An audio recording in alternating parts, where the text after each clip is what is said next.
આગામી રથયાત્રાના કાર્યાલયનો ઉદ્ઘાટન સમારોહ અને ધ્વજારોહણ કાર્યક્રમ સંતો મહંતોની ઉપસ્થિતિમાં યોજાયો।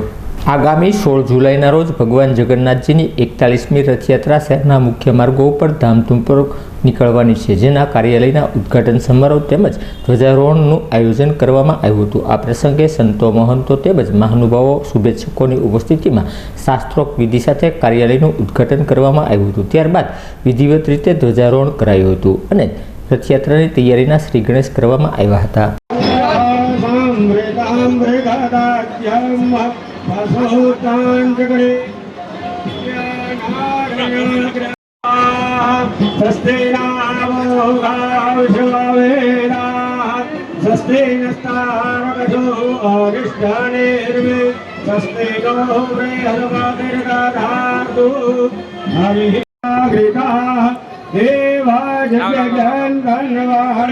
नवघ्नान गुरु काम वशुम ओम जगने ना जगनमाया जानता देव स्थाने धर सर्वसे सीत्यादे लक्ष्मी दुर्गन्याहो राधवे वासवे नक्षत्राणि रूपम व्यात्तम विघ्नान्ये खानामो माय खान सर्वलोकां माय खान भगवान की हनुमान जी महाराज की रामचंद्र भगवान की सत्य सनातन धर्म की उमापति महादेव की मातृ पितृ गुरुदेव।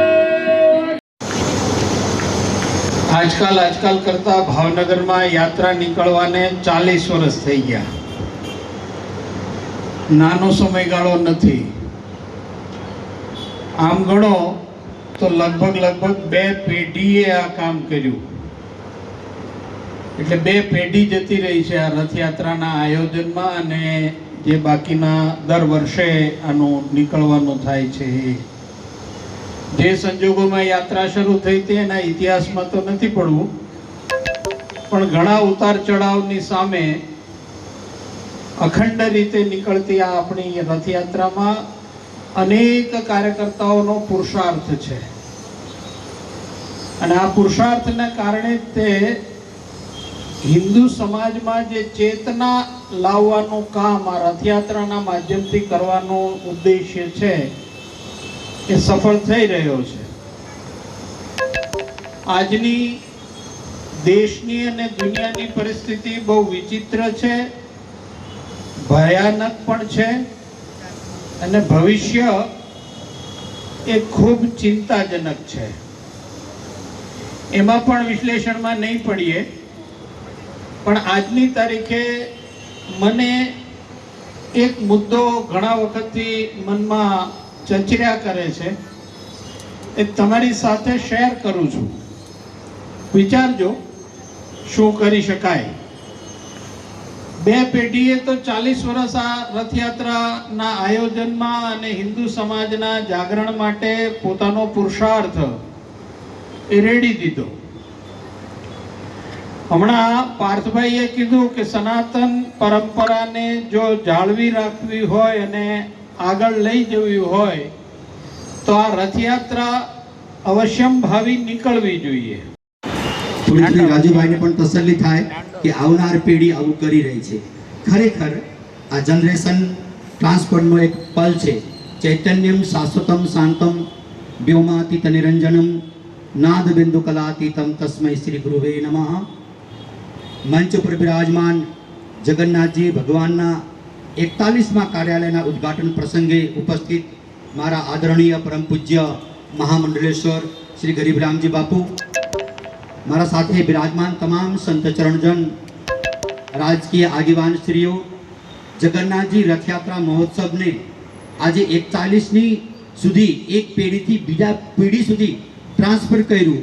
यहाँ ये उपस्थित आदरणीय सन्मान्य श्री हरुभाई, जगन्नाथजी रथयात्रा महोत्सव समितिना यशस्वी तेजस्वी અને બની શકે આશા વ્યક્ત કર્યું એમ રાજુભાઈએ, પાર્થભાઈ ગોંડલિયા, સંપૂર્ણ જનરેશન એકાદ બે મીડિયાના મિત્રો મૂકીને સંપૂર્ણ જનરેશન ચેન્જ થઈ એવા સન્માનીય મીડિયાના મિત્રો, પત્રકાર બંધુઓ और જૂના જૂના કાર્યકર્તા હજી છે, આપને રાજુભાઈએ કહ્યું એ વસ્તુ પર ખરેખર ચિંતન કરીને આપણે પણ જનરેશન ચેન્જ કરવી પડશે એવું લાગે. ખૂબ ખૂબ ચિંતા કર્યું અને ખરેખર એક વિષય એવું છે કે હું આશાવાદી છું. कल भी सूरज आएंगे फिर वो रोशनी ले आएंगे. मुझे ये पता है जिस प्रकार की पीढ़ियों को आपने सौंपा है जवाबदारी, सनातन धर्म की जो चिंता समाज में जो हो रही है, जगन्नाथ जी रथ यात्रा के माध्यम से इतनी सारी चिंताएं हमारे जीवन में अभी वर्तमान में जो व्यापक है, मुझे ऐसा कहीं न कहीं लगता है कुंभ मेला में जिस प्रकार के नई जनरेशनों का ये भराव, चारों धाम की यात्रा धाम में जो नई जनरेशनों का आस्था के साथ में, हो सकता है उसमें 10-12 लोग ऐसे भी हों, क्योंकि जहाँ पानी है वहाँ कीचड़ है और जहाँ कीचड़ है वहाँ पानी की संभावना भी है. इसलिए जिस प्रकार की जो जनमानव की जो मेहरावणी है उसको देखते हुए मैं आने वाली सनातन धर्म जो आप लोगों ने बीज बोया है, जो आपने जनरेशन को दिया है, हमसे कहीं अधिक उज्जवल होगा ऐसी अपेक्षा भी हम रखते हैं.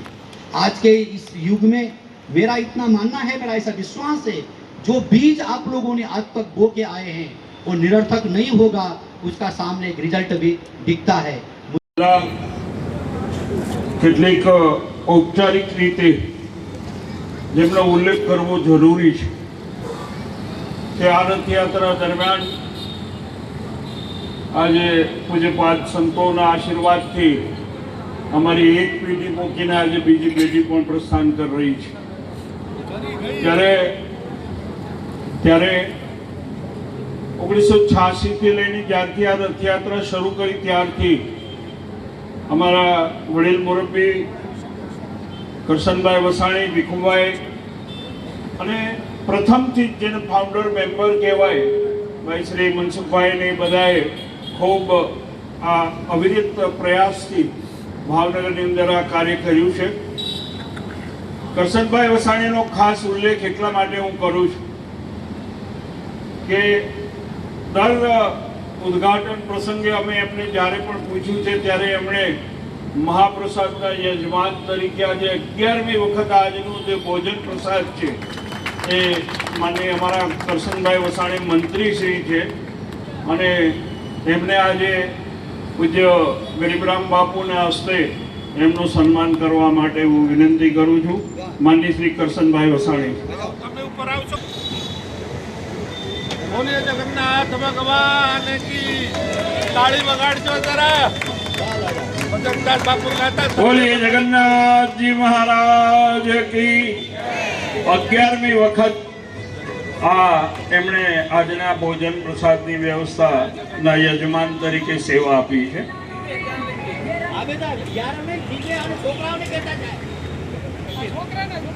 આ મહાપ્રસાદના યજમાન તરીકે, દાતા તરીકે એમણે એ સેવા આપી છે.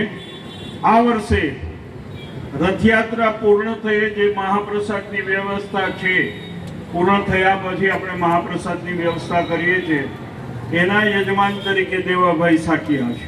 આપણે એમને પણ ભગવાન તરફથી એમના ઉપર આશીર્વાદ વરસતા રહે, પૂજ્ય સંતોના પણ આશીર્વાદ વરસતા રહે એ ખાસ આજ ઉદ્ઘાટન પ્રસંગે એમને યાદ કરીએ છીએ.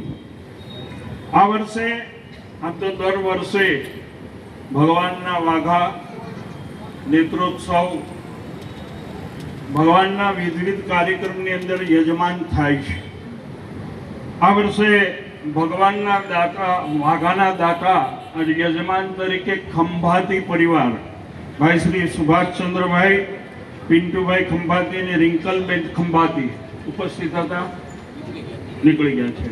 એમને પણ જગન્નાથજી મહારાજની એમની ઉપર કૃપા વરસતી રહે. શ્રી જગન્નાથજી રથયાત્રા મહોત્સવ સમિતિ ટ્રસ્ટ ભાવનગર દ્વારા આયોજિત પરંપરાગત રીતે ભગવાન શ્રી જગન્નાથજીની આગામી 41મી રથયાત્રા જ્યારે 16 જુલાઈના રોજ ભાવનગરના રાજમાર્ગો ઉપર નીકળવા જઈ રહી હોય, જેના આયોજનના ભાગરૂપે આજે 13 તારીખના રોજ જગન્નાથજી રથયાત્રા સમિતિના કાર્યાલયનો ઉદ્ઘાટન પ્રસંગ સંતો મહંતો મહાનુભાવો કેબિનેટ મંત્રીશ્રીઓ તથા નામી અનામી મહાનુભાવો શ્રીઓની ઉપસ્થિતિમાં આજે આ ઉદ્ઘાટન સમાપન કરવામાં આવ્યો છે, ત્યારે આગામી 16 તારીખના રોજ ભગવાન શ્રી જગન્નાથજીની રથયાત્રા જ્યારે ભાવનગરના રાજમાર્ગો ઉપર નીકળવાની હોય ત્યારે અત્યારથી જ ભાવેણાવાસીઓમાં એક અનેરો ઉત્સાહ જોવા મળી રહ્યો છે। ત્યારે આ રથયાત્રાના ઉદ્ઘાટન પ્રસંગે સૌ ઉપસ્થિત રહ્યા એ બદલ રથયાત્રા સમિતિ સૌનો આભાર માને છે। ત્યારે 16 તારીખના રોજ સૌ ભગવાનને રંગે ચંગે આ ભાવનગરના રાજમાર્ગો ઉપર રથયાત્રાના માધ્યમથી દર્શન કરીએ, તેમનું સ્વાગત કરીએ જ અભ્યર્થના। જય જગન્નાથ।